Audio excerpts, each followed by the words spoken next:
So, this is my look today, everyone. Going for business.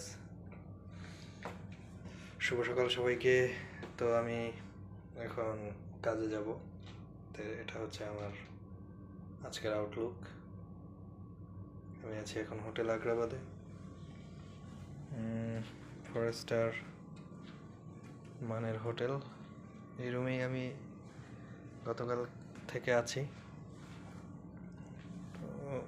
Gloomy weather, বাইরে বৃষ্টি হচ্ছে, but I feel good.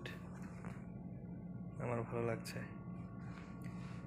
তো basically আজকে সহ আমরা 3 দিন থাকবো চট্টগ্রামে, এবং ডিটেল ইমপ্লিমেন্টেশন প্ল্যান বলি অথবা প্রোগ্রাম ইমপ্লিমেন্টেশন প্ল্যান বলি ডব্লিউএসসিবি বাংলাদেশে, সেটা বাস্তবায়ন করবো আর কি, প্ল্যানিংয়ের কাজটা করব। তো দেখতেই পাচ্ছেন আমার লুক আজকের জন্য। তো সবাইকে শুভেচ্ছা জানিয়ে আজকের মতো বিদায় নিচ্ছি। আল্লাহ হাফেজ।